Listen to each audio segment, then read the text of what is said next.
Hello friends. आज मैं ना वो टॉपिक्स डिस्कस करने वाला हूँ जो मेरी लाइफ में कुछ सालों पहले इंट्रोड्यूस हुआ है। That is travel. बचपन से ही ट्रैवल करने का बहुत शौक था वगैरह वगैरह, बट ये था कि पढ़ाई लिखाई कर रहे थे and many more things were going on in parallel, so I never thought of pursuing that thing. ऊपर से डर भी लगता था कि यार अकेले ट्रैवल करेंगे तो ये हो जाए वो हो जाए। फिर जब फ्रेंड्स बने तो ये होता है कि सबका कन्वीनियंस भी देखना पड़ता था कि कौन कहाँ चल सकता है कौन नहीं चल सकता है। पिछले 2-3 साल में मैंने मगर बहुत ट्रैवल किया क्योंकि पेरेंट्स की तरफ से भी थोड़ी छूट मिल गई कि you are earning and you can do whatever you like and you can live your life as per your wishes, at least for some time. Obviously इतनी लग्जरी नहीं मिलती है मिडिल क्लास फैमिलीज़ में, ठीक है। तो मैंने ट्रैवल करना शुरू किया तो मैंने एक चीज़ डिस्कवर की कि पहले मुझे लगता था बचपन से कि अगर हम फ़ॉरेन घूमने जाएंगे तो बहुत बढ़िया होगा यार। मैं फ़ॉरेन भी घूमने गया, ठीक है, मेरे को बहुत अच्छा लगा, no doubt about it.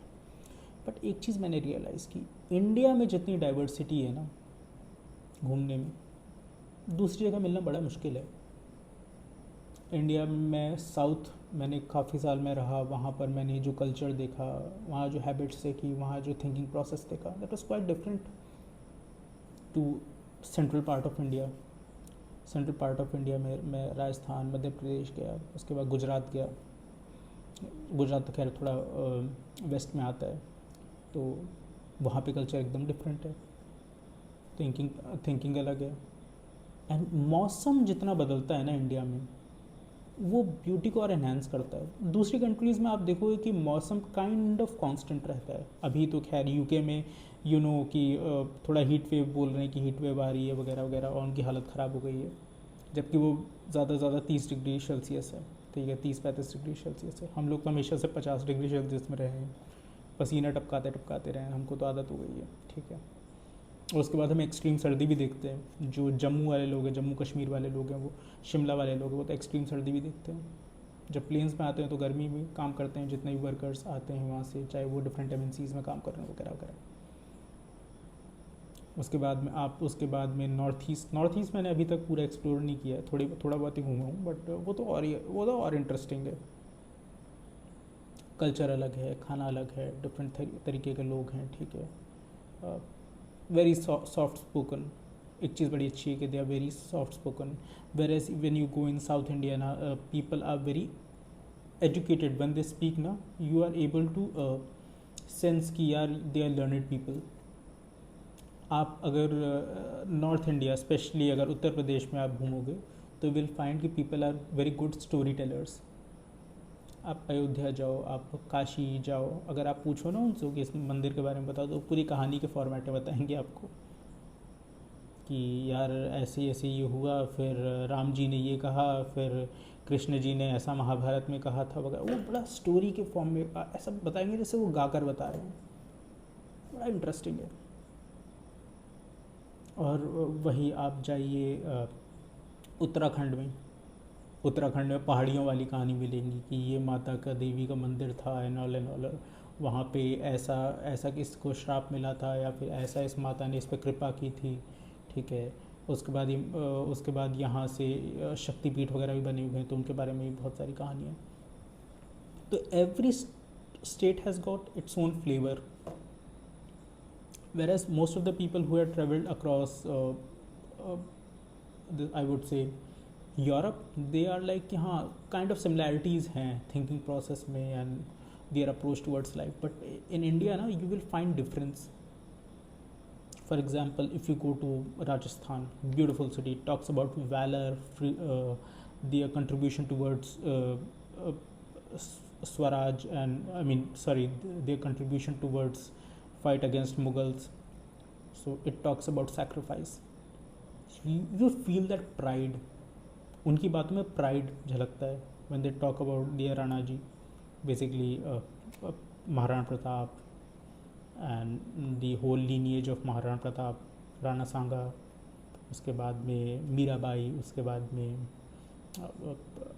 Maharana Pratap की वाइफ जो उन्होंने सेक्रीफाइस की, महाराणा प्रताप के बेटे अमर सिंह, महाराणा उदय प्रताप सिंह। तो वहाँ पे लोगों के मन में वो प्राइड झलकती है when they talk about it. So हर एक स्टेट का एक अलग फ्लेवर है। आप केरल में जाइए, केरल में आपको यू विल फाइंड कि people are very connected towards nature. घर में बड़े बड़े नारियल के पेड़ होंगे और एक बड़ा सा आंगन टाइप का होगा, साइड साइड में सराउंडेड होगा घर। उसके बाद में मतलब they are very proud and मतलब होता है ना अपनी एक कोजी स्पेस में रहना and feeling good about it. ठीक है, फिर उसके बाद आप जाइए यहाँ पे पहाड़ियों में। पहाड़ियों में एक चीज़ देखिए कि लाइफ बड़ी सिंपल है। एक रीज़न ये भी है कि उनके पास में ज़्यादा चॉइसेस नहीं है। जैसे कि हम कुछ ऐसे हिल स्टेशन पे गए थे, वहाँ पे डोमिनोज और मैकडोनल्ड्स आपको नहीं मिलेगा। आप ये नहीं बोल सकते वीकेंड हो रहा है चलो डोमिनोज खा के आते हैं भी, नहीं, वो नहीं है। वहाँ जगह ही नहीं है। आप कहाँ डोमिनोज और कहाँ मैकडोनल्ड्स ढूंढोगे? पहाड़ों पे घर बनाना, पहाड़ों पे ड्राइविंग करना, पहाड़ों पे रहना बड़ा मुश्किल है। तो वो लोग वही सिंपल खाते हैं। एंड खैर वो उनकी हेल्थ में दिखता है कि उनकी फिटनेस भी इतनी अच्छी है। हम लोगों की हेल्थ तो ज़्यादातर जितने बड़े फूड जाइंट्स हैं उन्होंने किल कर रखी है। ज़्यादा प्रॉब्लम्स उनकी तरफ से ही होती हैं। बट देखिए कितनी बढ़िया हेल्थ होती है पहाड़ियों की। वो लोग 10 किलोमीटर की पहाड़ी डेली चढ़ते हैं। हम एक बार चढ़ लेते हैं तो हमको लगता है कि यार अब अगली बार ना चढ़ने पड़ जाए, हमारी सांस फूलने लग जाती है। तो ये डिफरेंस है। इंडिया में जितना घूमोगे ना उतना सीखोगे, मैंने एक चीज़ देख लिया है। और India is really very beautiful. पहले लोग कहते थे, जो भी मेरी फैमिली में जो लोग फॉरेन में रहते थे वो लोग बोलते थे कि यार इंडिया में इतना कुछ घूमने के लिए वगैरह वगैरह। मेरे को लगता था कि ये लोग ऐसे एग्जैजरेट करके बोल रहे हैं कि हाँ ठीक है खुद तो घूम लिया और मेरे को बता रहे हैं। बट नहीं, जब से मैं ट्रैवल कर रहा हूँ मैं रियली फील कर पा रहा हूँ कि इंडिया में बहुत कुछ है ऑफ़र करने के लिए। लोगों को घूमना चाहिए। सबसे अच्छी इन्वेस्टमेंट अगर ज़िंदगी की है ना, मुझे तो ऐसा लगता है कि घूमना एक सबसे अच्छी इन्वेस्टमेंट है। आपको जितना कुछ समझने के लिए मिलता है ना, और हाँ आपकी सबसे पहली बात है ना, आपके बैरियर्स दिमाग के टूटते हैं। जैसे मैं गोवा गया, ठीक है, जैसे इंडिया में नॉर्थ इंडिया में आप देखोगे ना, drinking is considered to be a very bad habit. Actually it is a bad habit because of that you lose your senses and you start behaving in non civilized way, I would say. But in Goa, it's an open culture. Families में people come, sit together, have some drink and talk and enjoy.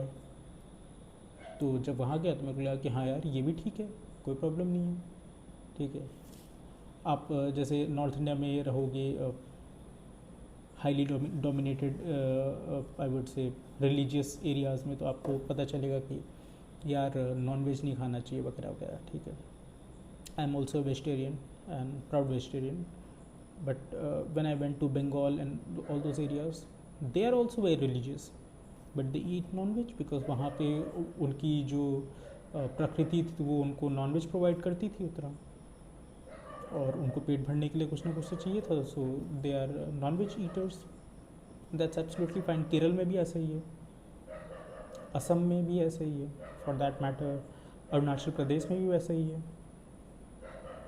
तो इतनी diversity है, that's the beauty कि आप एक देश में 20 देश घूम सकते हो। इंडिया में कश्मीरी पंडित्स का non veg is much more famous than the veg food. That's the thing. हाँ बस एक चीज़ प्रॉब्लम है कि हमारे यहाँ हम लोग कोई भी चीज़ बनाते हैं ना तो उसको मेंटेनेंस में हम पैसा नहीं खर्च करते हैं। जैसे हमने कोई पार्क बना दिया, एक तो लोग भी अनसिविलाइज्ड हैं, लोग गंदा करते हैं, फिर हम उसको फिर से क्लीन करवाने का नहीं सोचते हैं, हम दूसरे प्रोजेक्ट में लग जाते हैं, हम मेंटेन नहीं करते हैं। तो मुझे ऐसा लगता है कि गवर्नमेंट अगर थोड़ा और मेंटेन करेगा तो जो पिछले सालों में जो टूरिस्ट यहाँ पर कम आए हैं, अगर देखा जाए तो टूरिस्ट का नंबर बहुत डिक्लाइन हुआ है, फॉरेन टूरिस्ट, मुझे लगता है कि वो इम्प्रूव होगा। उससे थोड़ा सा फॉरेन इन्वेस्टमेंट भी आएगा, ऊपर से थोड़ा सा फॉरेन एक्सचेंज रिजर्व भी थोड़ा सा पुश मिलेगा उसको।